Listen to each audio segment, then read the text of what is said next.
여러분 반갑습니다. 세명대 저널리즘 스쿨 대학원 제정임 원장입니다.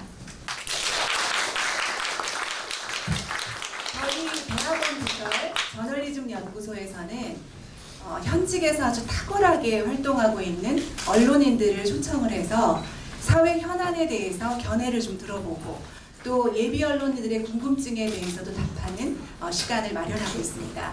오늘은 권석천 중앙일보 논설위원을 모시고 사법개혁과 언론의 역할이라는 주제로 이야기를 좀 나눠보려고 합니다. 먼저 이렇게 귀한 시간 내주신 권석천 위원을 큰 박수로 맞이해 주시면 고맙습니다.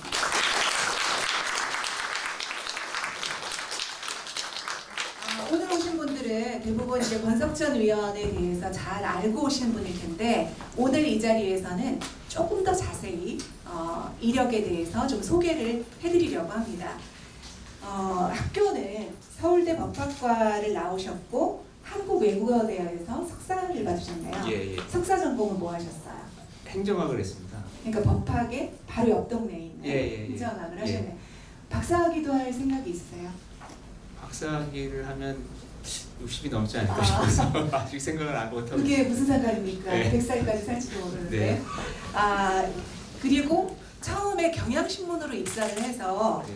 사회부, 정치부, 경제부 기자를 주로 하시다가 네. 중앙일보의 중앙썬데이로 이직을 하셨어요. 네, 맞습니다. 네. 그러면 경향신문에서는 몇 년 정도 일을 하셨고 네. 주로 어떤 분야에서 오래 출입을 하셨는지요? 경향신문에서 한 17년을 일했고요. 17년에서 차장까지 됐고 그 다음에 옮겼고 가장 오래 한 출입처는 아무튼 법조를 좀 오래 했고 제가 처음 회사 들어가니까 법조에 가야 된다 그래서 왜 그러냐 그랬더니 법대를 나와서 그렇다고 해서 되게 제가 그때 뭐라고 그랬습니다. 그러니까 저는 기자가 된 게 법을 하기 싫어서 기자가 됐는데 또 법조를 벌이니까 되게 실망스러웠는데 그게 지금까지 계속 이어지고 있는 것 같아요. 네. 그래서 이제 그 법조에서 오래 했던 그런 게 또 이제 중앙일보에서도 이어져서 예. 중앙일보에서도 법조팀장하고 사회부장하고 논설위원도 예, 맞습니다. 하시다가 예. JTBC의 보도국장으로 가셨어요. 예. JTBC 보도국장은 언제부터 언제까지 하신 거예요? 2016년 12월부터 작년 11월까지니까 2년 정도, 만 2년 했습니다. 예. 여러분 2016년 12월이면 박근혜 최순실 국정농단으로 한참 촛불이 활활 예. 타오를 때입니다. 예. 그때 뭐 태블릿 PC 특종하고 이제 그 기간과 그 이후의 기간, 새 정부 출범하고 그 기간을 예. JTBC 보도국장으로 예. 한복판에서 예. 일을 한 거네요. 예. 네. 근데 중앙일보 논설위원이었는데 예. 방송 경력이 있는 것도 아닌데 예. 어떻게 JTBC 보도국장으로 가셨는지 손석희 사장이 직접 스카우트를 했나요? 예, 저는 그렇게 들었습니다. 그러니까 저기 제가 2016년 10월쯤에 손 사장, 그러니까 손석희 사장하고 저는 개인적으로 뭐 친밀한 관계는 아니고요. 네. 한두 번 점심 먹었나? 뭐 그런 관계였었는데 칼럼의 팬이었다고 들었어요. 예, 그러니까 뭐 권 의원 칼럼에 손 예. 사장이 팬이셨다고. 아무튼 그때 2016년 10월쯤에 중앙일보 편집인께서 저를 부르시더니 손 사장이 너를 아무튼 저기 보도국장으로 좀 같이 일했으면 좋겠다고 한다. 그래서 네 생각을 좀 고민 좀 하고 얘기를 해달라고 해서 네. 그래서 안 할 수도 있느냐. 네. 제가 방송을 한 번도 안 해봐가지고 사실은 방송을 간다는 생각은 한 번도 안 해본 거, 1초도 안 해본 것 같아요. 그래서 그 얘기를 처음 듣고서는 아무튼 제가 안 할 수가 있느냐 그랬더니 일단 그러면 사표 쓸 각오도 좀 해야 될 거다. 뭐 이런 식으로. 협박까지. 네. 그러니까 협박이라기보다는 농담 비슷하게 네. 말씀하신 건데요. 아무튼 굉장히 가야 된다는 쪽으로 말씀하셨고 그래서 한 하루 정도 고민을 했는데 네. 어떻게 보면 제가 필요해서 제가 할 일이 있으니까 이렇게 같이 일하자고 하시겠지 하는 생각 때문에 아무튼 가게 됐습니다. 네. 그래서 이제 2년 동안 JTBC 보도국장으로 네. 거기 가서 뭐 여러 가지 언론상도 받고 하셨는데 그리고 다시 이제 중앙일보 논설위원으로 돌아오셨어요. 예. 왜 다시 신문으로 돌아오신 건가요? 사실 뭐 저는 그런 생각이 들었었는데요. 만 2년 제가 보도국장을 했거든요. 만 2년 보도국장을 하면은 보통 편집국장, 보도국장을 한 2년 정도씩 이제 하게 됩니다. 하게 되는데 2년을 하고 물러나는 게 다른 사람이 할 수 있게 하는 게 조직을 위해 좋다는 생각을 했고요. 그러니까 같은 사람이 계속하는 것보다는 네. 다른 사람이 이제 계속 다른 또 리더십을 또 보여주는 게 중요하다. 그 사람이 아무리 일을 못하더라도 또 반면교사로 삼을 수도 있으니까 그런 생각을 했고 제 개인적으로는 제 인생을 앞으로 인생을 생각해 보니까 방송인 권석천보다는 좀 쓰는 사람 권석천이 더 물론 쓰는 게 되게 힘들고 고통스럽고 보도국장 한 2년 하면서 굉장히 편했던 건 아무튼 쓰지 않는다는 게 되게 이 말로만 회의 때 말로만 하면 다 네. 일이 된다는 게 좋았는데 그래도 제가 뭐 방송인으로 10년, 20년, 아니 10년 더 산다는 게 머릿속에 잘 그려지지가 않아서요. 예. 그래서 이제 다시 돌아가겠다는 말씀드리고 오게 됐습니다. 수상 기록이 예. 굉장히 화려하실 때만 한국 기자상도 받으시고 서울대 언론인 대상 이런 예. 것도 받으시고 안종필 자유언론사 특별상도 받으셨는데 예. 각각 어떤 기사로 혹은 글로 받으셨는지 대표적인 거 두세 가지만 얘기를 해주세요.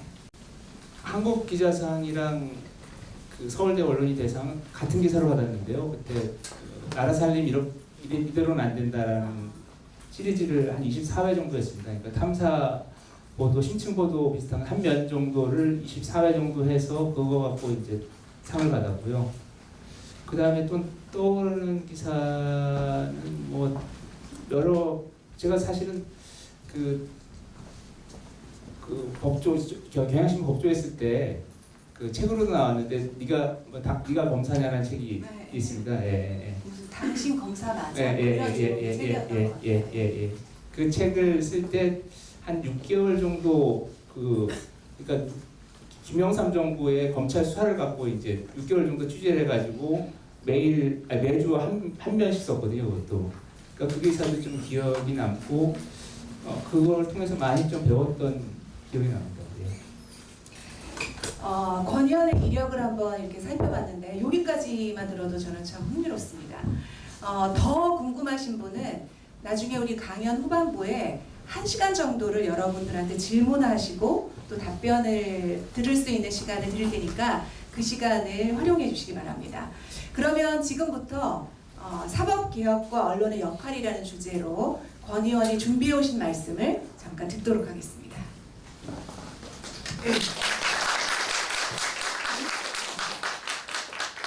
사법개혁과 언론의 역할을 하니까 너무 거창한 느낌이 드는데요. 사실은 저는 사실 거창하게 얘기하는 사람이 잘 안 되는 것 같아요. 이렇게 항상 제 중심으로 어떻게 보면 제 주변에서 있었던 이런 걸 중심으로 생각을 많이 하는데 최근에 아무튼 언론 개혁과 검찰 개혁이 같이 이제 얘기가 되지 않습니까? 되는 걸 보면서 저는 93년에 이제 검찰 법조를 처음 나갔거든요. 처음 나갔는데 그때 처음 나갔을 때가 일요일이었어요. 제가 배치를 받은 게 일요일이었었는데 일요일날 중앙지검 기자실이 이렇다라고 이제 선배가 얘기를 해주고 지금 경향신문 편집국장을 지냈던 박래영 선배가 얘기를 해주고 그 다음에 이제 집으로 와서 하숙집에 와서 자고선 하는데 이제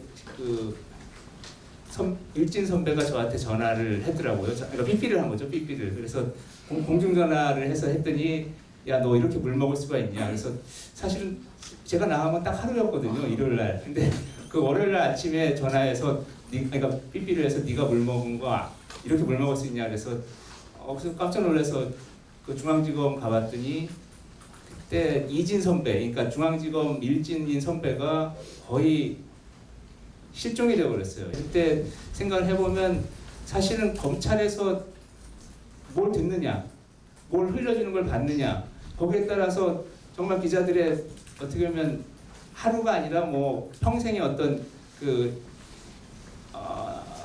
완전 목숨처럼 생각하는 것까지 그냥 왔다 갔다 하는 그런 상황이 되거든요. 그러니까 어떻게 보면 최근에 나오는 논란들, 그러니까 너무 검찰 얘기를 받아쓰는 거 아니냐라는 얘기가 지금 제가 한 30년 가까이 지났는데도 지금도 반복되고 있다는 걸 보면 한국 언론이 참 많이 안 변하고 있다. 그러니까 검찰 기사 틀을 보면 검찰은 누구누구에 대해서 무슨 혐의로 구속영장을 청구했다. 검찰에 따르면 누구는 무슨 혐의다. 검찰은 뭐뭐를 상대로 더 뭐 추가 조사할 계획이다. 그리고 조금 더 열심히 하는 사람은 그래도 이에 대해 누구는 아니라고 해명했다. 뭐 이런 정도의 틀로 계속 집어내고 있거든요. 지금도 비슷하게. 그러니까 뭐 크기는 다르고 조금 더 뭐 좀 달라졌다고 해도 거의 비슷한 포맷으로 계속되고 있고, 이게 어떻게 보면 검찰 개혁, 언론 개혁이 같이 얘기될 수밖에 없는 그런 상황으로 가고 있지 않나. 어떻게 보면 검찰에서는 그걸 되게 또 잘 활용을 하고요. 제 생각에는 아까 기사의 틀을 말씀드렸지만 누가 누구에 대해서 영장을 청구했다, 검찰에 따르면 이런 틀을 깨야 되거든요. 어떻게 보면 깨려면 결국엔 기자가 품을 팔아서 직접 취재하고 취재한 걸 대상으로 해서 기사를 쓰고 토대로 해서 그렇게 해야지 어떻게 보면 그 변화가 시작된다고 보고, 그런 부분에서는 어떤 논픽션이랄까? 예, 그러니까 기자들이 좀 길게 쓰고, 예, 길게 쓰고 깊게 쓰고 뭐 이런 어떤 취재 방식의 변화 그리고 기사 작성의 변화가 동반되면 좀 변화가 가시화되지 않을까? 그거 없이 그냥 어떤 자세가 달라졌다고 마음을 각오를 한다든지 이렇게 해서는 전혀 변화될 거 없을 것 같고요. 정말 쓰고, 그러니까 자기 생활이 달라져야 되는 거죠. 그리고 그건 또 어떤 기자들 개인의 어떤 그 책임으로만 할 수는 없는 문제고, 회사에서도 그런 부분에 대해서, 그러니까 언론사에서도 그런 부분에서 계속 지원을 해서 정말 우리 회사에서 이런 부분에 대해서 심층적인 뭘 하겠다는 걸 우리 상품으로 만들자라는 어떤 결정을 해서 그런 부분에서 과감하게 좀 투자를 하고, 뭐 이렇게 해서 어떻게 보면 좀 선순환이 일어날 수 있게 하면은 전체 언론계가 좀 달라지지 않을까 하는 기대를 갖고 있습니다. 예. 아까 뭐 검찰이 한마디 하고 이런 거를 입만 쳐다보는 취재가 아니고 현장에 가서 발로 뛰고 자기가 직접 확인한 걸 가지고 기사를 쓰는 노력을 하고, 회사도 데스크나 이제 뭐 국장이나 일을 시키는 사람들도 그런 것들을 좀 중요하게 생각하고 또 그런 이제 위아래의 변화가 같이 예. 일어나야 되겠네요. 예. 우리가 이제 이런 걸 알게 됐는데 판사 징계를 하는 쪽에 좋겠다라고 이제 어떻게 보면 검찰에서 알려줬는데 징계를 하지 않았어요. 그 징계를 한 자체가 어떻게 보면 외부로 알려지면 대법원의 어떤 위신이 떨어진다 생각해서 그냥 묵인하면서 그냥 그 판사한테 자제해라, 골프 치지 마라, 뭐 이런 정도만 얘기를 했는데 계속 굴러가면서 또 그 건설업자, 아까 판사와 어울렸던 건설업자가 조현호라고 그 경찰청장 했던 사람한테 또 돈을 준 게 또 문제가 돼서 그 조현호 씨가 이제 무죄를 받았거든요. 이제 저기 기소가 된 1심에서.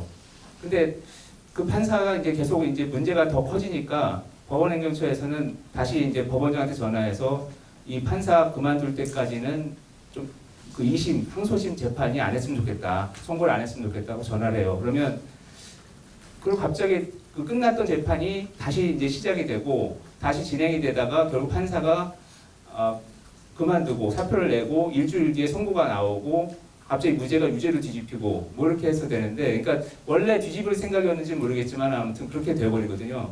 근데 그런 상황인데 재밌는 건 뭐냐, 언론이 여기도 등장을 해요. 언론이 등장을 하는데 그 조현호 총장 뭐 이런 것 그리고 판사 얘기들을 이제 기자가 취재를 해간 거예요. 어떤 언론사 기자가 취재를 해갔더니 법원행정처에서는 이제 전전긍긍하고 있죠.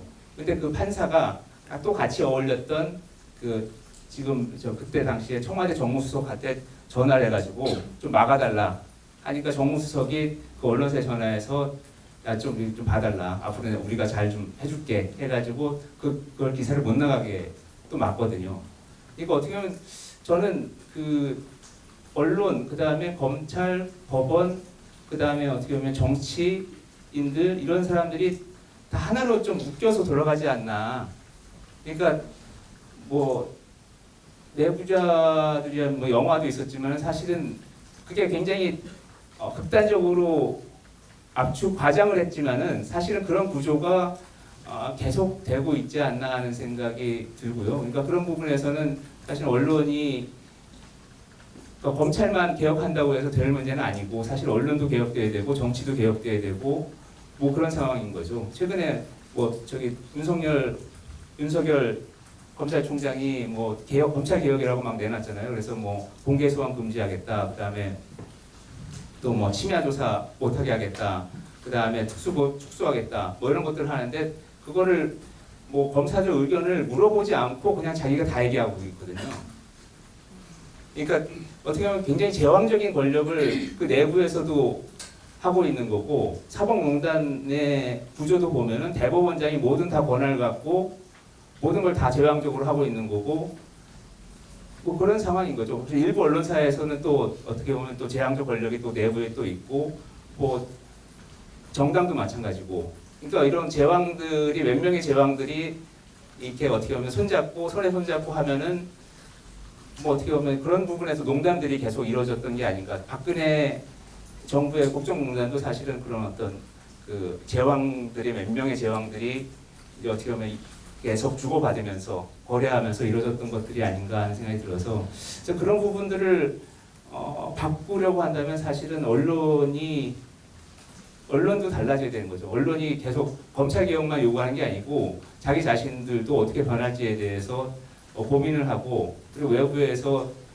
사실은 제가 볼 때는 기자들에 대해서 기레기박을 하고 한다든지 여러 가지 비판들이 많은데 사실은 억울한 부분도 저는 굉장히 많다고 생각해요. 그러니까 제대로 하고 있는데 모든 걸 다 잘못했다고 얘기를 하면 굉장히 억울하고 뭔가 좀 수치심도 들고 억울감도 들고 그렇게 할 것 같은데 그럼에도 불구하고 아닌 부분들, 우리가 정말 잘못하고 있는 부분들, 그리고 아무 생각 없이 옛날 거를 그대로 하고 있는 부분들에 대해서는 뭔가 바꾸려는 노력을 하지 않으면 그냥 어떻게 보면 한 부문의 개혁만으로는 바뀌지는 않을 것 같다는 생각이 들어서 그런 부분에서 언론의 역할이라는 건 자기 개혁까지도 이제 포함을 좀 해야 되지 않나 그런 생각을 하고 있습니다. 예.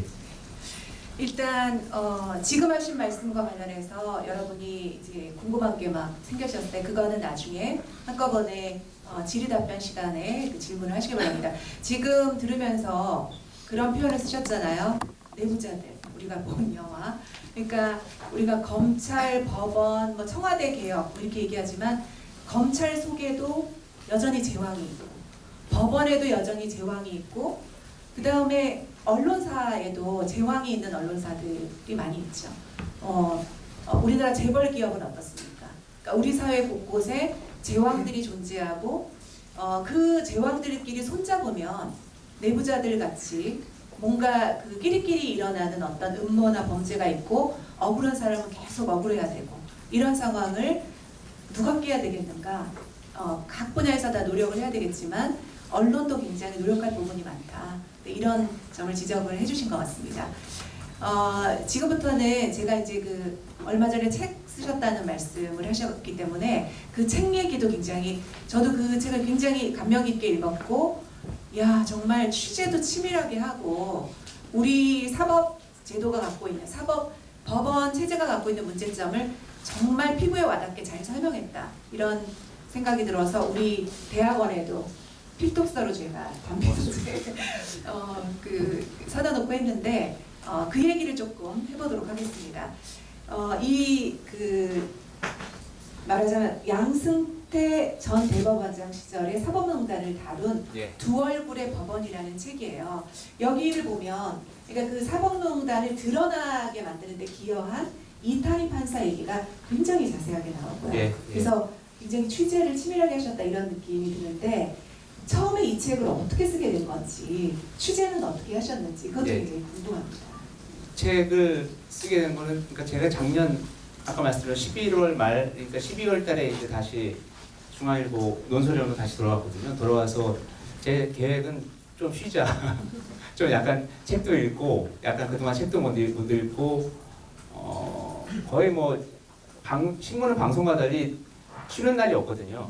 예. 그러니까 뭐 7일 일주일 7일 다 이제 어떻게 보면 돌아가기 때문에 물론 다 출근하는 건 아니지만 계속 신경 써야 되고 방송사가 JTBC가 예. 그래서 좀 약간 여유를 갖고 좀 하자 그랬는데 그때 돌아가서 12월 한 중순쯤에 이제 이탄희 그때 당시 판사를 우연히 만나게 됐어요. 그러니까 제가 아는 그 JTBC에 있는 보조팀장하고 잘 아는 관계돼서 한 4명 정도 저녁을 먹게 됐는데 그때 자기가 사표를 내고 싶다. 그러니까 여러분 다시 설명드리면 2017년 2월 달에 이제 이탄희 판사가 법원행정처라는 곳으로 이제 발령을 받거든요. 발령을 받는데 발령 받은 다음에 아직 그 일하기 전에 듣게 되는 얘기가 네가 오게 되면 여러 가지 일을 해야 된다.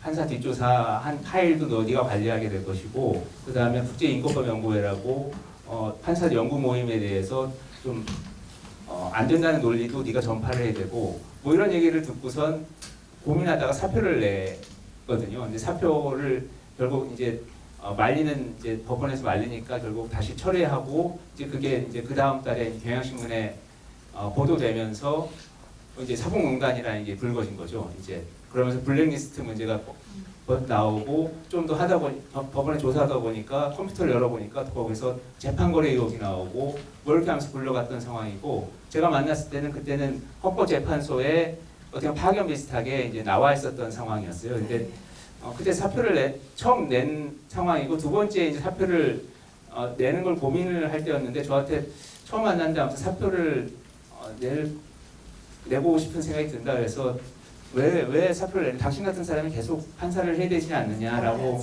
얘기를 했는데, 근데 그 본인 얘기는 아무튼 자기가 법복을 입고 다시 법정에 들어갈 수 있는 자신이 없다. 뭐 이렇게 얘기를 하더라고요. 그래서 저는 좀 이해가 안 됐어요, 사실은. 왜 법정에 못 들어가지? 법복을 입고 무슨 문제가 있었나? 무슨 일이 있었나? 이런 생각이 들었었는데, 그냥 그때 큰 일이 있어가지고 아무튼 본인이 부담감이 큰가 보다 이렇게만 생각을 하고, 이제 그렇게 해서 헤어진 다음에 1월달에 한번 두 번째로 이제 만나게 됐어요. 다시 이제 약속을 그 네 명이 다시 정하게 돼서. 근데 저보고 한 30분 정도 먼저 만날 수 있느냐.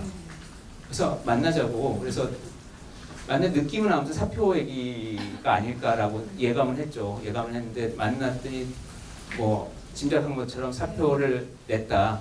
그래서 대법원에서 말리는데 그래도 자기는 아예 그냥 게시판에 올릴 생각도 있다. 사표 냈다고. 법원 게시판에. 그래서 제가 그때 다시 좀 생각해봐라 이렇게 얘기하다가 뭐 더 이상 말릴 수는 없는 상황인 것 같더라고요. 근데 그때 이탄희 판사가 저한테 했던 얘기가, 저 인터뷰 해주시면 안 돼요? 라고 얘기를 했어요. 뭐 그쪽에서 먼저 얘기를 예. 그러니까 저를 먼저 보자고 했던 것도 아마 그런 얘기 같았어요. 그러니까 그런 생각을 갖고 불렀던 것 같아요. 그래서 근데 그때 저는 생각 든 게 인터뷰는 굉장히 첫 인터뷰라는 게 굉장히 매력적이고 그렇죠. 좋다는 생각이 들었었는데, 저는 한 면 정도, 그러니까 그 신문의 한 면 정도나 두 면 정도로는 도저히 그 얘기를 풀어낼 수가 없겠다는 생각이 들었어요. 그 구구절절한 얘기. 예, 그러니까 제가 볼 때 그러니까 이탄희의 말로 자기가 왜 그만두는지에 대해서 얘기를 할 텐데 정확하게 아무튼 이해를 못할 것 같다. 나도 그렇게 들었는데도 잘 이해를 못하는데, 그러니까 그동안 무슨 일들이 있었는지에 대해서 구체적으로 알지 못하는 한 알 수가 없을 것 같다는 생각이 들어서 책을 쓰자는 얘기를 그때 당시에 제가 했죠. 예, 굉장히 좀 어떻게 보면 감당하지 못할 얘기를 했던 건데, 근데 책을 쓰자는 얘기를 했고, 그래서 고민을 하다가 결국엔 인터뷰를 2월 한 중하순부터 시작을 했는데 한 두 번 하더니 이탄희 판사 얘기가 자기 생각해 보니까 인터뷰집은 잘 안 읽히더라. 이 사람 저 사람 이제 번갈아가면서 얘기하니까 잘 가독성도 없고 잘 안 읽히더라. 그러니까 그냥 저보고 정리를 하는 게 어떻겠느냐라고 해서 이제 저는 사실 굉장히 쉽게 갈 생각이었거든요. 그러니까 인터뷰를 하면은 제가 묻고 답하고 하면서 그걸 인터뷰를 녹취한 걸 갖고 다시 정리를 하면은 책이 나온다고 생각을 했기 때문에, 그리고 그 자체도 굉장히 육성을 중심으로 이탄희 판사의 육성을 중심으로 의미가 있다고 생각했기 때문에 그랬었는데, 이제 저보고 정리를 하라니까 가장 답답해진 건, 제 입장에 답답해진 건 뭐냐면 그 책의 대상이 되는 사람들을 제가 거의 아는 사람들이에요. 예, 그러니까 뭐 임종원 법원행정 차장이랄지 뭐 주요 등장인물들, 뭐 양승태 대법원장도 제가 인터뷰한 적이 있고 그렇게 친하진 않지만 이렇게 얼굴을 다 아는 사람들이거든요. 그리고 생각을 해보니까 제 또래 사람들이에요.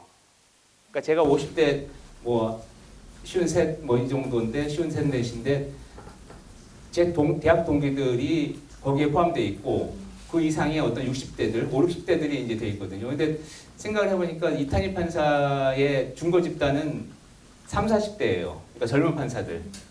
그리고 제가 아는 사람들은 90% 이상이 법원행정처를 거쳤던 사람들이에요. 그러니까 제가 대법원을 출입하고 해도 결국 아는 사람들은 법원행정처를 거쳤거나 있는 사람들하고 친한 거거든요. 그러니까 어떤 중거 집단이 서로 다른 거죠. 예, 나이도 다르고 생각도 다르고 뭐 이런 생각이 드는데 제가 이걸 쓰면은 굉장히 제가 몸담았던 상황들이 있는데 그거에 대해서 제가 배신하는 느낌도 약간 들기도 하고 사회생활 파탄 나는 거죠. 네.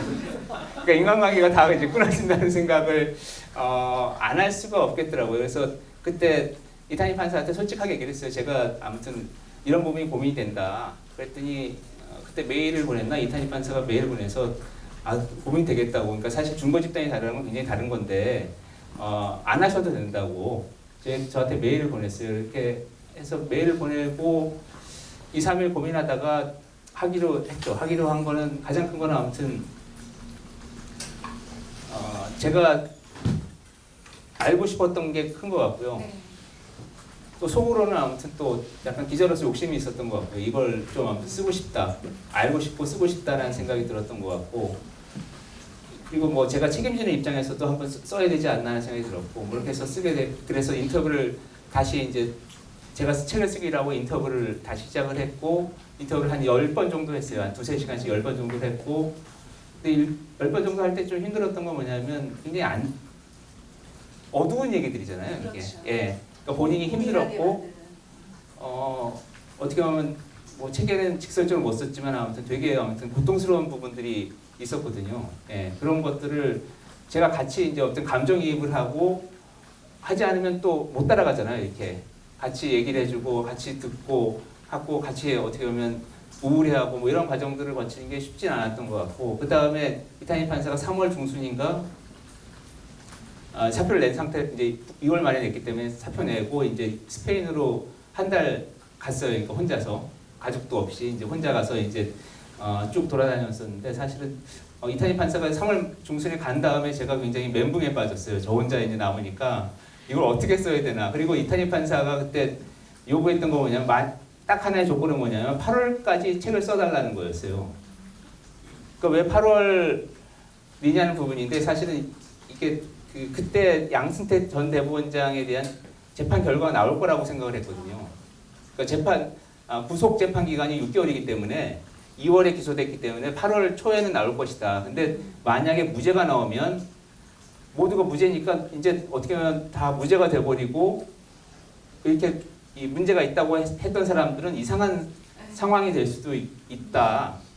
그러니까 그럴 때 있어서 이 사람이 법적으로 무죄더라도 어떻게 보면 문제가 분명히 있었고 헌법적인 문제가 있었다라는 얘기를 좀 써줬으면 좋겠다라는 얘기였죠. 그러니까 말하자면 네. 진실을 좀 기록해 놓자. 그렇죠. 진실을 기록해 놓고 그리고 사실 그때 많은 사람들이 양승태 전 대법원이 구속되니까 다 끝났다고 생각을 했죠. 그러니까 구속이 끝이 아닌데 재판에서 유죄가 나온다든지 어떤 결말이 나야 되는데 구속돼서 다 끝났으니까 다 관심들을 안 갖는 상황이었거든요. 그러니까 그런 부분에서 좀 관심을 다시 갖게 할 필요가 있었다. 그래서 아무튼 8월이라는 게 저한테는 또 하나의 압박이었죠. 예. 그러니까 자신이 없었고 3월부터 8월까지 그러니까 출판사에 물어봤더니 한 6월 초까지는 아무튼 초과 돼야 된다고.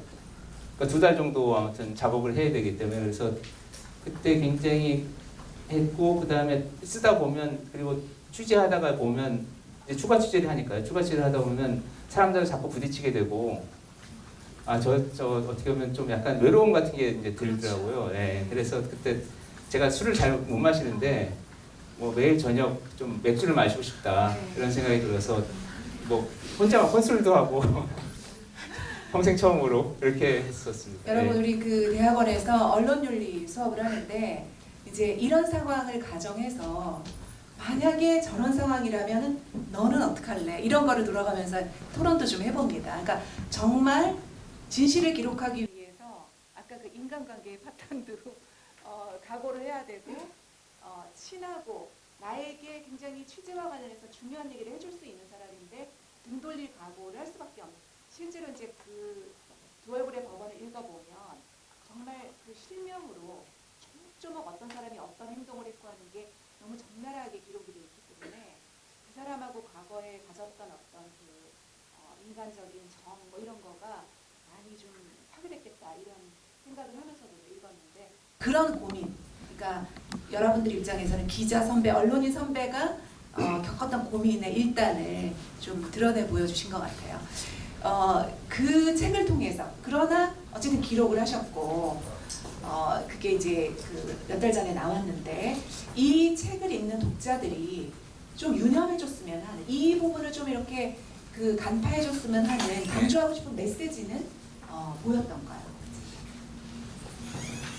사실 관심인 것 같아요. 관심. 그러니까 이 책을 보면 아까 말씀드린 구속됐으니까 다 끝난 것이다. 그리고 뭐 잘 알아서 하겠지. 뭐 이렇게 생각을 하잖아요. 그리고 무죄가 나오면 또 욕하고 그냥 다 잊어버리는 그런 구조인데, 그리고 판사가 누구냐 해서 신상털이하고 끝나잖아요. 근데 그렇게 하면 달라질 건 하나도 없거든요. 근데 어떻게 보면 제가 보도국장 할 때도 사법농단 문제를 이제 보도를 하려고 그러면 많은 사람들이 그냥 기사들이 성 안에서 싸우는 것 같다. 자기네들끼리. 그러니까 우리한테 무슨 의미가 있는지 모르겠다. 라고 얘기를 해요. 그러니까 어떻게 보면 재판이 자기가 재판을 받아봤다든지 재판을 받고 있다든지 이런 사람들이 아니면은 관심들이 없는 거죠. 관심들이 없고 그냥 좀 이따 잊어버리고 뭐 이런 상황들이기 때문에 그런 부분에서 좀 관심을 좀 가져줬으면 좋겠다는 생각을 했고, 책에 보면 8장 정도의 이제 강제징용 사건에 대해서 제가 이제 재판에 들어가서 이제 들은 걸 갖고 이제 정리를 한 게 있는데, 그걸 보면 재판이 어떻게 움직이는 거에 대해서 사람들이 좀 아셨으면 좋겠다, 시민들께서. 그러니까 강제징용 재판을 보면 강제징용 대법원에서 그 손해배상을 해줘야 된다라고 해서 이제 파기를 그러니까 그 원심을 깨서 다시 내려보내거든요. 고등법원에서 다시 그러면 손해배상 해줘야 된다고 해서 다시 올라왔는데, 그 상황에서 양승태 대법원의 법원행정처가 계속 이걸 좀 길게 늘려야 된다. 그러니까 당장 내면은 뭐 일본하고 아무튼 이렇게 되고, 그 다음에 청와대랑 외교부에서 계속 법원 때문에 뭐 나라 망하게 생겼다는 식으로 계속 얘기를 하고 있으니 좀 지연시켜야겠다라는 식으로 그래서 몇 얘기를 년을 했죠. 옮겼잖아요. 5년을 옮겼습니다. 5년을 옮겼죠. 5년을 질질 끌었는데, 그 5년 질질 끌 동안 아무튼 9분 원고 9분 중에 한 분만 생존하시는 상황으로 갔거든요. 8분은 다 돌아가시고. 예, 다 돌아가시고 다 8, 90 정도 되신 분들이라서 그런 상황으로 갔는데, 그때 대법원이 그러니까 법원에서 뭘 했는지, 판사들이 뭘 했는지 보면 그 외교부에서 의견을 낼 수 있도록 제도를 만들어요. 대법원에 의견을 낼 수 있도록. 그래서 그 의견을 받으면 그거 갖고 다시 전원합의체, 그러니까 대법관들이 모두 참여하는 전원합의체를 열어서 뒤집으려고 그런 목적으로 이제 그걸 제도를 만들고, 그 다음에 외교부에서 이제 눈치를 보느라고 계속 안 내거든요. 이 사람들이 되게 아무튼 또 외교관들이 또 그런 부분에 대해서 자기 몸살이. 예, 몸살이기 때문에 안 내니까 또 계속 이제 청와대 통해서 저기 왜 외교부에서 안 내느냐 뭐 이렇게 하기도 하고, 또 마지막에 직접 찾아가요. 판사 2명, 그러니까 그 임종원 차장이랑 실장이 찾아가서 요구를 하죠. 예, 빨리 내라. 의견을 내주세요. 예, 의견을 내주세요 하니까, 그때 그 배석해 있던 사무관, 네. 변호사 출신인데 그 사무관이 그 나중에 이제 재판에서 하는 얘기가 세상이 이렇게 돌아가는 걸 내가 처음 알았다 그때. 뭐 이런 식으로 어떻게 보면 멘붕의 상태를 자기가 그때 겪었다라는 얘기를 진술을 할 정도로 그런 판사들이 해서는 안 될 일들을 하고, 또 그 배경을 또 보면은 김앤장이라는 대형 로펌에서 그 전직 그 외교부 장관들을 막 동원을 해서 외교부에 압력을 넣고, 그 다음에 판사들 대법원장을 만나서 대법원장한테 언제쯤 나오는지에 대해서 계속 이제 얘기를 하고, 뭐 이렇게 어떻게 보면 대법원장과 김앤장과 그 다음에 저기 외교부와 이런 것들이 다 한동속으로 이제 움직여 가거든요. 그러니까 재판이라는 게 어떻게 보면 그렇게 힘 있는 사람들, 돈 있는 사람들에 의해서 이렇게 어떻게 보면 굉장히 기울어진 운동장으로 갈 수 있다는 것들을 좀 아셨으면 좋겠다는 생각이 들고 그런 부분에 대해서 판사들이 어떻게 하는가에 대해서 관심을 갖지 않으면 판사들은 물론 그 내부의 전문 판사들이랄지 좀 의식 있는 판사들 정말 고민하는 판사들은 분명히 있고 그 사람들이 계속 목소리를 내고 있지만은 판사들 그냥 놔두면은 그냥 다시 옛날처럼 돌아갈 가능성이 높은 거거든요. 제가 볼 때는 그건 기자도 마찬가지인 것 같고 기자도 자기들이 어떻게 하는 거에서 모르기 때문에 밖에서 자꾸 지적을 해주고 거기에서 받아들이고 바꿔나가고 해야지 뭔가 달라지는 거지. 근데 그런 부분에서 법원은 굉장히 중요한 분야잖아요. 근데 그런 부분에 대해서 좀 시민들이 정말 관심을 갖고 계속 지속적으로 변화를 요구를 해주셨으면 좋겠다는 생각으로 이제 쓰게 됐습니다. 예. 우리가 사실 이제 양승태 사법농단 사건이 막 일면통으로 나오고 할 때는 법원이 이렇게 썩었어 이러면서 이렇게 공분하지만 아까 지적해 주신 것처럼 자기가 가서 재판받을 상황이라는 게 별로 많지 않기 때문에 그냥 남의 일처럼 지나가기가 굉장히 쉬운 것 같아요. 근데 우리가 법은 뭐 인권의 최후의 보루다, 사법부는 이런 얘기도 하는데 억울한 사람들이 정말 얼마나 억울함을 안고 그냥 숨져가야만 했는가. 사법살인 뭐 이런 얘기도 하지만 없는 죄까지 뒤집어쓰고 죽었는가. 이런 것들을 역사를 한번 쫙 보면 아, 사법부가 저렇게 들어가면 사회가 도저히 가망이 없겠다 이런 생각을 하게 되는데 지금 이제 그런 책을 쓰신 이유는 사람들이 관심의 뒷전으로 지금 밀려나고 있는 사법개혁을 이게 우리의 삶에 우리 민주주의에 너무나 중요한 문제니까 같이 관심을 가지고 얘기를 좀 합시다 이런 취지에서 그 책을 읽으면 그런 어떤 뜨거운 그런 어떤 그 열정, 염원 이런 것들이 굉장히 느껴져요. 이탄희 판사도 그래서 아마 이제 그런 목소리를 좀 대신 내달라고 했던 것 같고. 근데 이제 이 대목에서 진짜 궁금한 거는 아까 막 이렇게 인간관계, 뭐 사회생활 파탄 이런 얘기도 했는데 실제로 이 책이 나오고 난 다음에 잘 알던 그 판사들의 반응은 어땠는지, 혹은 조금 큰 덩어리로 법원의 반응은 어땠는지 그것도 궁금합니다. 제가 보도국장 하면서 한 2년을 그 현장에서 떠나 있었잖아요. 그러니까 사실은 2년 동안 상암동에 가 있었잖아요. 그러니까 JTB 상암동에 있기 때문에 그래서 잘 못 만났어요. 그러니까 그 기간에는. 근데 제가 책을 쓰는 기간에도 못 만나겠더라고요. 그래서 못 만났고, 그러니까 그 이후에 뭐 사실은 우연히 부딪히는 경우들, 제 대학 동기도 우연히 당시에 거론이 됐던. 우연히 부딪히는데 대면 하죠. 대면 하고 그냥 잘 있냐 잘 있다 뭐 이렇게 얘기를 하고 지금 재판을 제가 일주일에 한두 번씩 들어가고 있거든요. 그 양승태, 박병대, 고영한 대법관 재판을 계속 들어가고 있는데 들어가서 제가 이렇게 그 약간 사각지대에 앉아요. 그러니까 눈에 안 들려. 네. 그러니까 여기가 이제 피고인석이면은 사실 이렇게 앉으면 안 보이잖아요. 이쪽에 앉으면 보이겠지만 그래서 이쪽에 앉는 이유는 뭐냐면은 언젠가 다른 재판에 들어갔더니 어떤 분이 저를 봤는지 뭘 쌓아 올리시더라고요. 이렇게. 그러니까 제가 볼 때는 그분들도 보이기 싫은 것 같아요. 그러니까 시선 차단용으로 뭐 예. 서류 같은 걸 갑자기 쌓아놓. 그러니까 제 느낌일지 몰라도 그분들도 뭔가 아무튼 약간 그 면구스러울 것 같고 저도 뭐 그렇고 그리고 사실은 약간 그분들 자체도 아무튼 재판받기가 쉽지 않으실 것 같다는 생각도 들고 아무튼 저도 그렇고 뭐 이렇게 해서 이렇게 해서 보는데 제가 어느 날 시간을 잘못 알고 올라가다가 재판받고 있는 한 대법관과 부딪혔어요. 근데 그분이 책 나왔다는 얘기 들었다고 하셔서 그래서 그 다음 말씀이 근데 자기는 안 읽었다고 말씀하시는 안 읽었다는 얘기는 아무튼 자기가 읽기 싫다는 얘기겠죠. 이렇게 하셔서 그러시냐고 아무튼 뭐 그러고 대면 하고 이제 했었는데 그랬던 것 같아요. 그리고 제가 법원 전체적으로 보는 건 잘 모르겠고, 그러니까 제가 판사들이 가끔 저한테 이제 너무 가슴 아프게 읽었다는 문자는 오고 있어요. 그러니까 그 상황을 아는 사람들이 다시 읽으니까 너무 가슴이 아프다. 너무 그러니까 어떻게 보면 굉장히 끔찍한 과정이거든요. 그러니까 이탄희 판사라는 사람이 그 사표를 내고 그걸 철회하면서 그게 한 달 뒤에 보도되고 하면서 갑자기 저기 진상규명 요구가 나오고 그 다음에 컴퓨터를 다 이제 열게 되고 거기에서 막 이상한 얘기들이 다 쏟아져 나오고 문건들이 쏟아져 나오고 그러니까 어떻게 보면 아군이 계속 커진 거죠. 그 사람들 입장에서는 정말 잘 나가던 분들이 그리고 어떻게 보면 인격도 굉장히 훌륭하신 분들이고 공부도 잘하셨고 실력도 있고 재판도 잘하시는 분들이 다 법원행정처 가서 이렇게 유능하게 일하시다가 갑자기 이제 어떻게 보면 그 재판을 받게 되고 본인이 그 다음에 징계를 당하고 뭐 이런 상황까지 가는 거잖아요. 그러니까 전혀 생각도 안 했던. 그러니까 그 양반들 입장에서는 굉장히 끔찍한 상황이고 그 옆에서 보는 사람 판사들도 굉장히 가슴 아픈 상황인 거죠. 예, 그래서 저한테 아무튼 그렇게 보내신 분들이 있고 대법원장한테 제 그 경향신문 동기인 김민아 네. 선임 기자가 저한테 사인을 해달라고 하더라고요. 그러니까 대법원장을 무슨 위원회 때문에 만날 기회가 있다고 지금 그래서 현재 김명수 대법원. 예. 그래서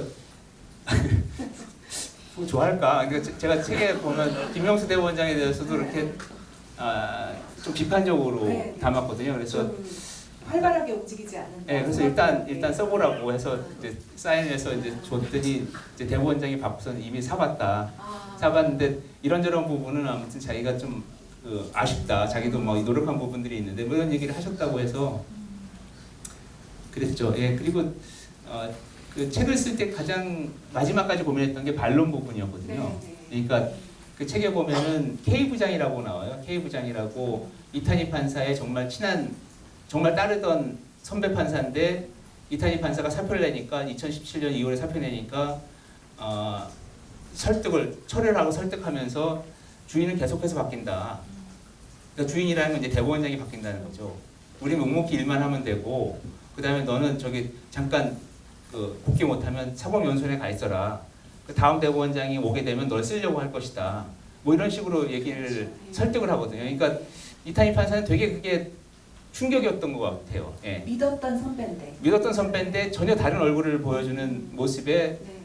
그러니까 사표를 내는 날 전화를 해서 울면서 전화했을 정도로 굉장히 아무튼 존경하고 따랐던 선배가 이제 그렇게 나오니까 이제 엄청난 충격을 받았던 상황이었죠. 이제 그 양반이 이제 그런 카톡을 보내고 했던 것 때문에 이제 제가 반론을 안 따면 안 되겠더라고요. 그래서 책이 8월 초에 나왔는데 7월 20일까지만 넣을 수 있으면 넣을 수 있다고 네. 출판사에서 그래서 7월 20일 부근에서 이제 찾아가서 반론을 들었는데 제 생각에는 아무튼 언급 자체를 안 했던 것 같고 또 다른 어떤 관련자 분도 했는데 또 그분도 자기 이제 설명을 하지만은 굉장히 그 자체에도 굉장히 냉소적인 느낌이 들었고 뭐 그런 분들을 만나면서도 참 이게 책 쓴다는 게 쉬운 일이 아니구나. 특히 이렇게 어떻게 보면 이건 살아있는 사건이거든요. 지금 재판이 진행 중인 사건이고 그러니까 그 3, 4년 지난 뭐 이런 죽어있는 사건이면 차라리 좀 편하게 얘기를 할 수가 있는데 지금 살아있는 사건에서 굉장히 좀 사람들도 고통스럽고 그걸 좀 얘기 듣는 것도 힘들 과정이구나라는 걸 느꼈습니다. 예. 이렇게 한 출입처를 오래 담당을 하면 뭐 계절이 바뀌고 연말이 되고 이러면 뭐 얼굴 한번 봐야지 하고 이렇게 과거에 지금은 더 이상 그 취재원이 아니지만 연락들이 많이 옵니다. 아마 이제 권석천 위원한테 법원 검찰 쪽에서 그 연락이 많이 끊겼을 것으로 생각이 됩니다만 우리가 이제 과거에 그런 얘기를 했어요. 그거를 써서 진실을 써서 네가 져야 되는 손해, 뭐 사람을 잃고 뭐 이런 거는 잃는 거죠. 근데 그 손해는 우리가 써야 될 것을 안 썼을 때 치르게 될 손해에 비해서는 정말 아무것도 아니다. 그래서 우리가 그 기자와 PD의 숙명이라고 생각해야 될 부분이 있는 것 같아요. 아쉬움이 없지는 않지만 어려움과 아쉬움과 고뇌가 있지만 그거는 정당한 선택이었지 않나 이런 생각이 들고 지금 이제 검찰 쪽으로 좀 넘어갈게요. 네. 그러니까 조국 그 전 법무부 장관 일가에 대한 어떻게 보면 완전히 먼지털이식 수사 이런 것들을 사람들이 이제 많이 항의를 하면서 여러 차례 서초동에서 검찰 개혁을 외치는 그 대규모 시위가 있었어요. 그 시위를 보면서 어떤 생각을 하셨는지?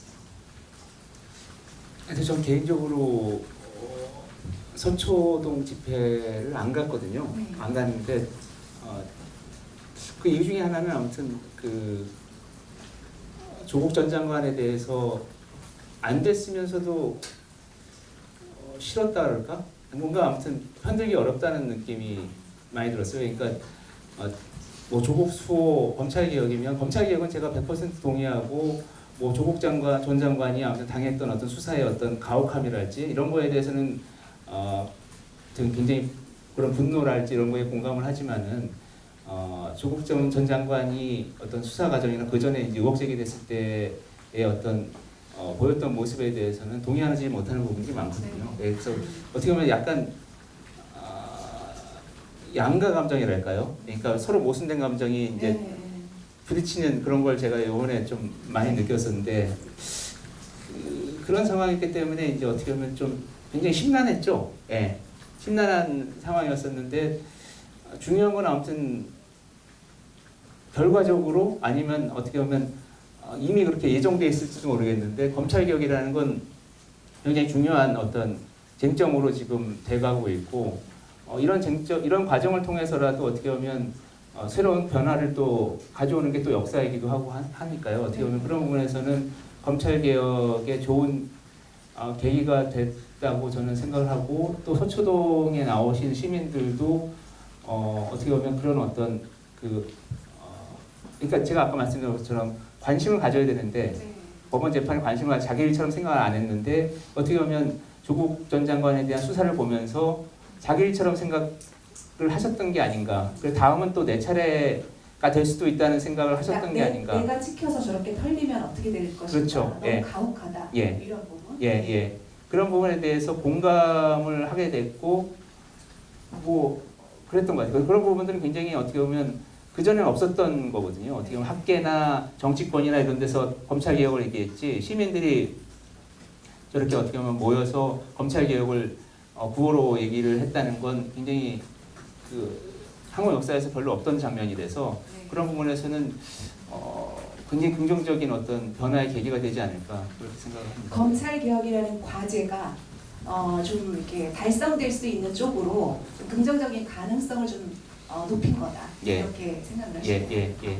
그리고 이제 지금 법무부, 뭐 검찰 이런 쪽에서 나오는 이슈 중에 언론이 관심을 가지지 않을 수 없는 것 중에 하나가 피의사실 공표죄에 대해서 지금 사실은 이제 사문화돼 있는 거나 마찬가지인데 저걸 좀 제대로 적용을 해야 한다. 예. 뭐 이런 이제 움직임이 있고 또 한 군데에서 다른 데서는 그러면 만약에 피의사실 공표죄를 엄격하게 적용을 한다면 국민의 알 권리를 하는 측면에서 아주 초동에 제동이 걸리는 경우 상황도 있을 수가 있는데 이 문제는 우리가 언론의 입장에서 본다면 검찰 경찰의 피의사실 공표죄를 제대로 적용하는 문제를 국민의 알 권리와 어떻게 조화시키는 것이 바람직한지에 대해서 논의가 많거든요. 어떻게 생각하십니까? 그러니까 피의사실 공표라고 할 때 공표라는 건 그러니까 몰래 흘리는 의미가 아니잖아요. 그러니까 네. 디클레어 한다든지 널리 어떻게 알린다든지. 널리 알린다는 네. 게 공표인데 지금 공표도 아니고 어떻게 보면 몇 개 매체 아니면 한두 개 매체한테만 이렇게 흘려주는 거잖아요. 네. 예, 몰래 흘려줘서 단독을 하게 하고 그 단독 때문에 아무튼 이렇게 상황이 전개되면 뒤늦게 아무튼 뭐 그건 좀 아니라는 식으로 약간 좀 한 발 뺀다든지 하면서 검찰이 이제 수사를 진척시켜 나가는 게 지금까지의 수사 행태거든요. 어떻게 보면 밴드웨건처럼 계속 앞에서 이제 마차에서 엄청난 소리를 막 내게 해서 사람들이 막 몰려들면 거기에 대해서 이제 어떻게 보면 여론 재판을 같이 가게 되고 그러면 구속 영장이랄지 이제 청구를 하면은 판사 입장에서도 영향을 받지 않을 수 없게 만들고 그렇게 이제 진행되는 게 수사의 어떤 패턴처럼 돼 있는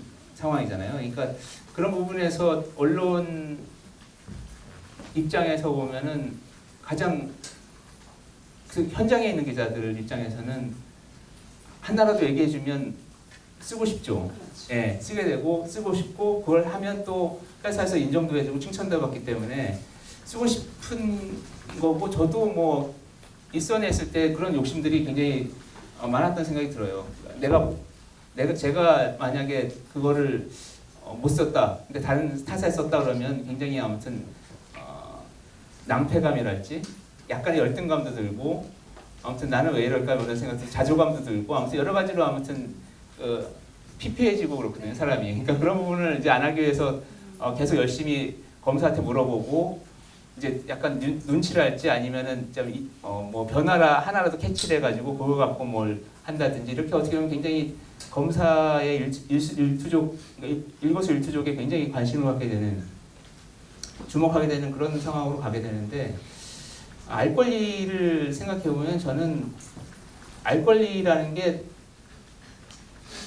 그런 어떻게 보면 검찰이 흘려주는 정보가 좋은 정보일까, 그러니까 알아야 될 어떤 일일까, 제대로 아는 것일까라를 생각해 보면 좀 불량식품일 가능성이 높지 않을까 하는 생각이 들어요. 그러니까 그게 팩트일지라도 그렇게 알려주는 자체가 전체 상황에서 보면 인권 문제, 인권에 대한 침해일 수도 있는 거고 그런 부분에서 잘못된 알 권리 뭐 이런 게 되지 않을까. 알 권리도 그러니까 어떻게 보면 좀 정확하게 좀 구분을 해야 되지 않을까. 그러니까 좋은 알 권리와 어떤 그야말로 그리고 불량한 알 권리랄까.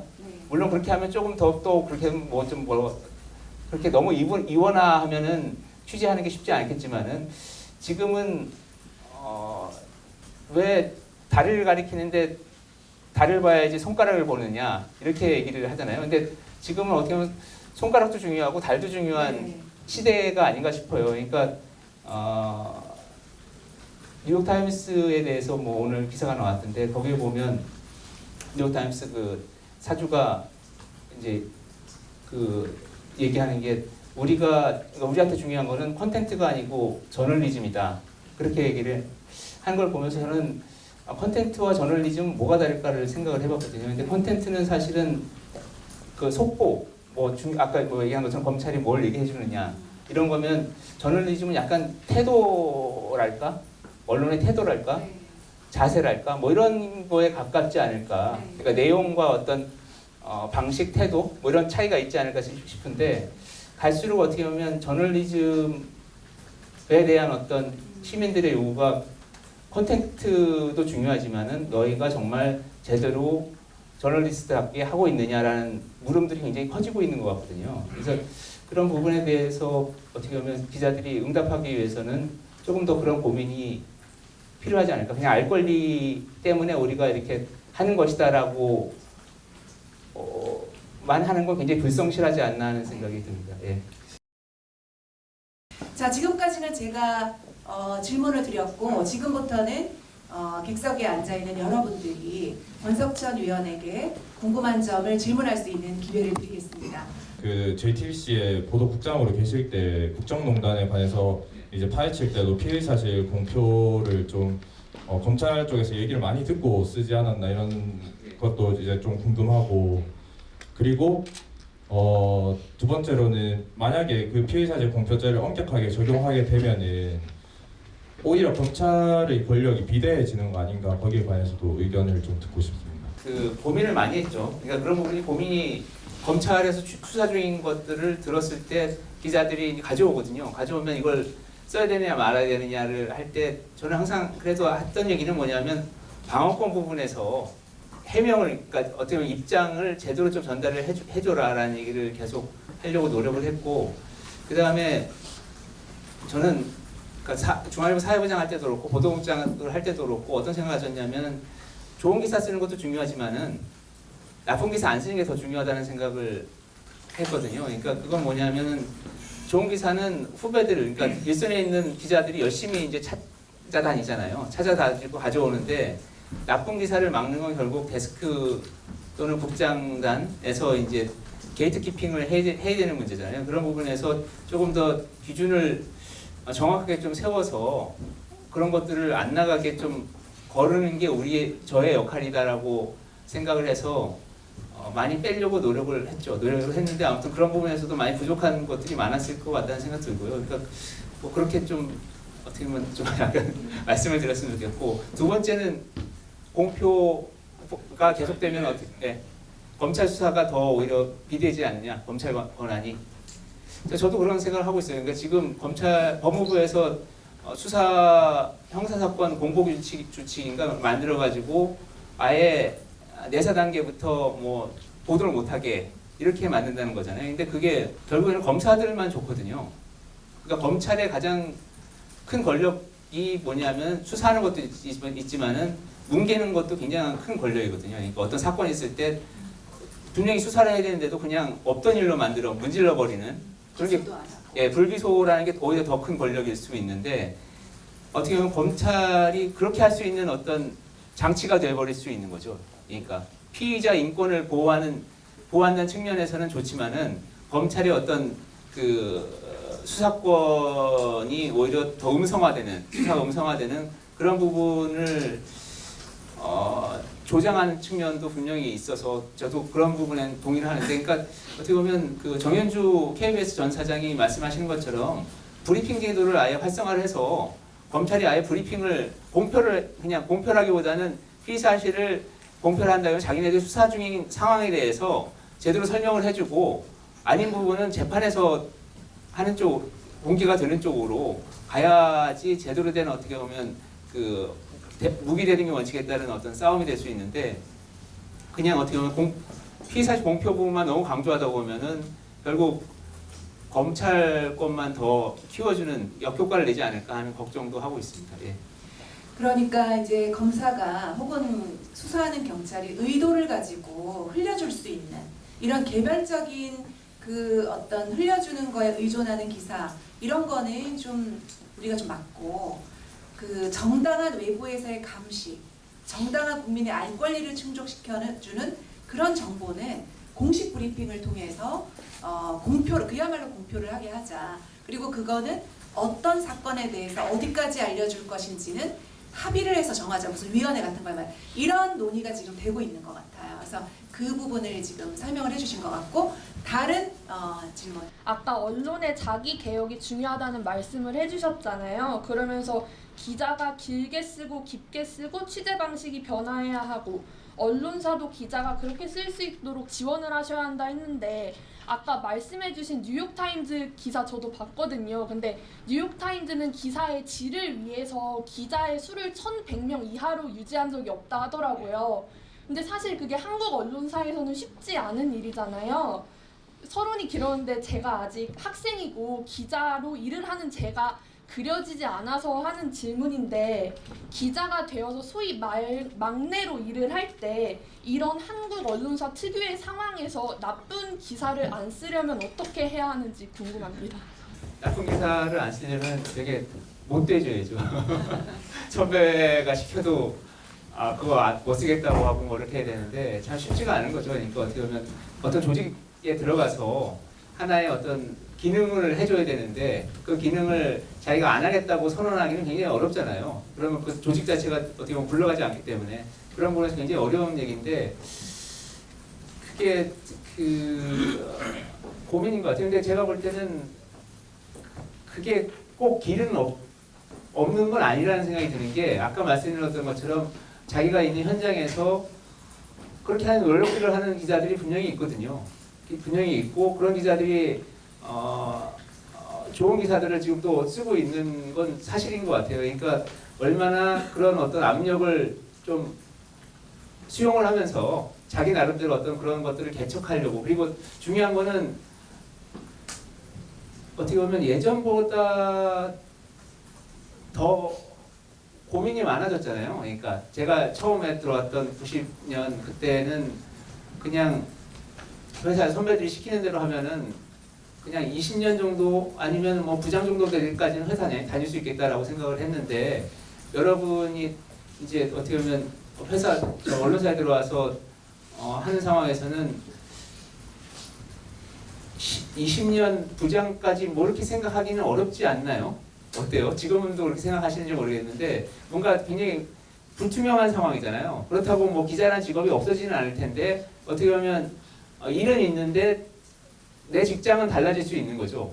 바뀔 수도 있고 없어질 수도 있는 그런 상황으로 계속 가고 있기 때문에 그런 부분에서는 자기의 전문성이랄지 자기가 하고 싶은 일이랄지에 대해서 조금 더 뚜렷하게 고민을 하고 시작하지 않으면 그러니까 이를테면 지금 질문 주신 분이 어디 회사에 들어갔다 근데 언론사에 들어갔는데 어디에 배치가 됐다. 근데 자기가 본인이 생각하던 건 다르다. 그러면 지망을 해야 되잖아. 난 어디서 뭘 하고 싶다. 지망을 하고 거기에 가서 뭘 하고 싶다는 게 뚜렷하지 않으면은 그냥 선배들이 어떻게 보면 인사하는 대로 선배들이 그냥 얘는 뭘 잘할 것 같아. 그러니까 제가 뭐 법대 나왔다 해서 법 들어오는 것처럼 그냥 그렇게 돌다 보면 저처럼 어떻게 보면 평생 그 일을 하게 되잖아요. 근데 저는 어떻게 보면 뭐 행운인지 불행인지 모르겠지만은 근데 앞으로는 어떻게 보면 그런 시간이 주어지지 않을 수도 있다는 거죠. 20년 이렇게 어떻게 보면 고민하고 조금 더 뭐 할 수 있는 시간이 줄어들지 않기 때문에 조금 더 고민을 일찍 좀 더 깊이 하시고 시작을 하시는 게 좋지 않을까 그렇게 생각을 합니다. 예. 저희 그 졸업생들하고 한 얘기 중에 하나는 일단 이런 건 있어요. 아까 나쁜 기사를 쓰지 않도록 노력해야 됩니다는 말씀하셨는데 여러분이 그 조직 안에서 쟤는 좀 이렇게 이상한 기사를 시키면 안 써. 까다로운 애야. 근데 이 일은 너무 잘해. 자를 수가 없어. 이런 인정을 받는 거 있잖아요. 이 일을 너무 잘해. 무지 열심히 해. 근데 내가 좀 말 안 되는 거 시키면 선배 이건 아니잖아요 하고 나를 막 이렇게 똑바로 쳐다보면서 항의를 하는데 걔 말이 맞아. 이런 후배로 인정받는 거 그리고 살아남더라고요. 그런 친구들은 나쁜 기사 안 쓰고 살아남는 거. 또 하나는 이상한 기사를 쓰라고 오더가 내려올 때 그건 기사가 안 되고요. 대신 이걸 쓰면 어떨까요? 하고 들이미는 거예요. 더 좋은 기사를. 그러니까 열심히 문제의식을 갈고 닦고 준비하고 아까 긴 호흡에 깊이 있는 기사 이런 걸 열심히 취재를 해서 들이밀면 정말 그 쓰레기나 혹은 불량식품 같은 기사를 덜 쓰게 되겠죠. 그래서 그거는 그냥 우리가 토론한 것 중에 하나로 예를 한번 보여드립니다. 다른 질문 있으면 하세요. 네. 이제 정치인, 법 쪽에 언론이 함께 움직이면서 함께 간다는 말씀을 해주셨는데 저도 그 일종의 카르텔이라고 생각하고 사실 거기에서 저는 빠져나와서 부조리에 맞서려는 개인들이 있다고 생각을 해요. 근데 그런 개인을 어디에서 만날 수 있는 그 길은 무엇인지 또 그리고 이제 이탄희 판사 같은 취재원이 단지 이제 위원님께 취재 요청을 했지만 그게 단순히 이제 행운이라고만 치부할 수는 없는 것 같아요. 그래서 기자로서 그런 요청을 받으려면 어떤 좀 힘을 갖고 있어야 하는지 뭔가 내부에서 깨고 나오려는 사람들이 사람은 어디 가면 어떻게 만날 수 있는가 그런 사람들이 찾아오는 사실은, 것 같은데 어떤 기자가 되면 사람이 찾아오나 뭐 이런 걸 먼저 그런 사람들을 찾아내기는 참 쉽지 않은 것 같아요. 쉽지 않은 것 같고 그런 사람들이 먼저 찾아오겠죠. 찾아오는 경우가 많을 것 같고 제보자랄지 아니면 내부 고발자라는 그 이름으로 찾아올 것 같아요. 같을 것 같고 제 생각에는 그 제가 약간 자랑은 아니고 제가 못하는 게 아까 말씀드린 술 잘 못하고요.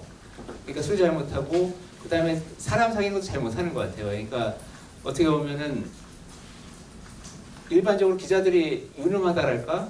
라는 측면들은 술 잘 마시고 사람들하고 잘 사귀고 하나라도 더 빼내고 뭐 이런 거잖아요. 그래서 뭐 술 잘하면 2차, 3차까지 가서 형 동생이 되면서 다음날 뭐 찾아가서 뭐 좀 달라 그러면 뭐 주기도 하고 기사거리를 이렇게 돼야지 되는 건데 저는 그걸 잘 못했던 것 같아요. 그러니까 어떻게 보면 성격적으로 제 선배도 잘 아시겠지만 제 성격적으로 약간 그런 싫었어요. 그러니까 검사 방에 들어가서 좀 뭐 있어요라고 물어보는 것도 너무 싫었고 그래서 검사방 앞에서 젊었을 때는 약간 맴돌 때도 있어요. 못 들어가고 내가 저 사람 만나서 또 이렇게 하기 정말 싫다. 그럼 무슨 말을 해야 될까 이런 고민 때문에 근데 저는 그게 오히려 지금 저한테는 좋은 부분도 있지 않나 하는 생각도 들어요. 그러니까 그 거리랄까? 제가 아까 말씀드렸지만 무슨 제가 아는 사람들과의 어떤 것 때문에 못 쓰는 부분들 있잖아요. 근데 그런 부분이 남들보다는 덜한 것 같아요. 그러니까 알지 못하기 때문에 그냥 객관적으로 쓸 수 있는 부분들이 미안해서 못 쓰는 것보다는 객관적으로 쓸 수 있는 부분들이 남들보다 더 많은 것 같고 좀 더 워딩을 쓸 때도 같은 일을 쓸 때도 조금 더 정확하게 아니면 좀 더 날카롭게 쓴다 그럴까요? 그럴 수 있는 힘은 되지 않나 하는 지금으로서는 그런 게 되는 것 같고, 이탄희 판사처럼 저한테 인터뷰를 먼저 해줄 수 없느냐고 얘기할 좀 사람이 이제 저도 있다는 생각을 해보면, 그런 부분에서는 제가 기자로서 못 살진 않았구나. 그냥 어떻게 보면 그냥 전혀 하지 않았지만은 내가 뭐 이렇게 어떻게 보면 그 술 잘 먹는 하면 한약이 없을까를 고민할 정도로 고민을 많이 했었는데, 지금 아무튼 그렇게 되어왔다는 게 저한테는 행운인 것 같아요. 가장 큰 행운은 저는 중앙선대위에 가서 참관했을 때 2007년 참관했을 때 처음 갔거든요. 근데 그게 한 면 정도를 이제 기사 하나가 이제 만드는 거예요. 그러니까 그때부터 조금 더 길게 쓰는 연습, 그리고 뭔가 좀 더 많이 취재하는, 일주일에 하나 쓰니까 많이 취재하는 연습 같은 게 정말 저한테는 좋지 않았나 하는 생각이 지금 드는데, 행운이죠. 그러니까 그런 부분에서는 요즘 기자들도 앞으로 젊은 세대 기자를 특히 제가 생각할 때는 아까 말씀드린 전문성을 길러야 될 것 같고, 두 번째는 아무튼 제가 기자들한테 항상 하는 얘기가 두 개거든요. 그러니까 김영란법 시대와 52시간 시대를 너희들은 살고 있다. 김영란법 시대는 뭐냐면 옛날처럼 술 마시고 해가지고 취재하는 시대는 지났다 이미. 그러니까 밥 사달라고 그러고 뭐 취재원하고 어울리고 뭐 밤늦게까지 그래야지 뭐 다음날 뭘 주고 뭐 이런 시대는 지났다. 52시간 시대는 뭐냐면 주 5일제고, 그 다음에 일하는 시간에 대해서 뭔가 체크가 많이 되잖아요. 개인도 그렇고 회사에서도 그렇고. 그러니까 그런 부분에서는 너 개인이 노력을 해야 된다. 혼자 공부를 해서 아니면 전문성을 쌓아서 기사를 쓰면 사람들이 보고선 이 사람이 정말 잘하는구나 생각을 해서 이 취재원들이 찾아오게 만들거나 전화를 하게 만드는 기자로 되지 않으면은 옛날 방식으로 물론 지금도 그런 사람들이 필요하죠. 사건 기자들이나 현장에서 부딪히는 사람들은 분명히 필요한데, 갈수록 그런 기자들이 쉽지 않아지는 상황으로 가고 있는 건 전체 사회 여건이. 그렇기 때문에 조금 더 그런 부분에 대해서 자기 노력이랄지, 그래서 뭐 주 7일 중에 5일 정도를 이제 일하는 거니까 쉬는 이틀 중에 하루 정도는 아무튼 인터뷰를 하든지, 그럼 52일 정도 인터뷰를 할 수가 있지 않냐, 누구든. 책하는 권이 나올 수 있지 않냐. 그러면 책은 책 써서 돈 벌 생각 하지 말고 책 써서 네 전문성을 키운다 해서 공부를 하는 거니까, 책 쓴다는 건. 그렇게 해서 자기 실력을 쌓아라. 그러면 아무튼 그 자체가 어떻게 보면 취재력을 키우는 거고 취재원을 확보하는 것이 될 수 있다. 이렇게. 지금 이제 권 의원이 겸손하게 나한테 찾아온 거는 운인 것 같다 이렇게 그렇게 말씀하셨지만, 사실은 이제 이탄희 판사가 권석천 의원한테 찾아갔을 때는 이 사람은 내가 정말 깊숙한 내밀한 얘기까지 해줘도 이 얘기를 엿바꿔 먹지 않고 써줄 사람이다.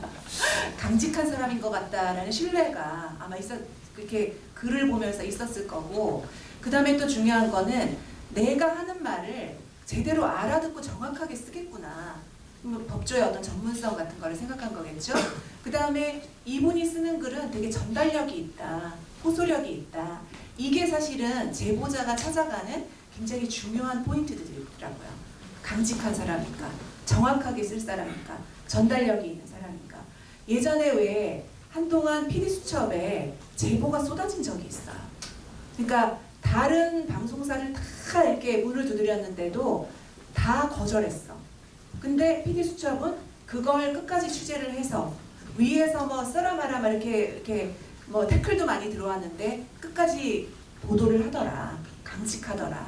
정확하게 전달력 있게 하더라. 이런 게 이제 제보가 몰리는 프로그램 혹은 기자, PD의 비결이었던 것 같아요. 그러니까 그런 점을 이제 권 의원은 갖고 계셨고, 여러분도 이제 그쪽으로 노력을 해야 되겠죠. 저는 아주경제 김태현 기자라고 합니다.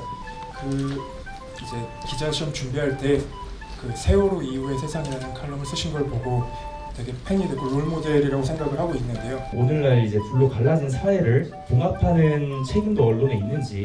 아무래도 짧은 시간 내에 정보를 전달해야 되는 방송 뉴스에서는 어떻게 하면 그런 깊이를 더할 수 있을지. 예비 언론인으로서 준비하는 과정에서 법에 관한 공부를 좀 어떻게 접근하고 다뤄야 되는지. 제 개인적인 생각으로는 취재 환경에 기울어진 운동장이 아닌가. 좀 공정성이 무너진 것 같은데. 오늘 질문 이렇게 손들고 이렇게 기회를 드리지 못한 분이 너무 많아서 너무 죄송하고요. 그런데 이제 제한된 시간 때문에 여기서 마쳐야 될 것 같습니다. 저희 저널리즘 연구소 언론인 초청 특강은 11월 1일 또 한 번 있어요. 근데 그게 제천 세명대에서 열립니다. KBS의 임장원 디지털 뉴스 주간이 오셔서 지상파 방송의 디지털 뉴스 전략 이런 부분에 대해서 강의를 해주실 거니까 그날 또 만날 수 있게 되기를 바라고요. 오늘 끝까지 경청해 주시고 열심히 참여해 주신 여러분께 다시 한번 감사드립니다. 고맙습니다.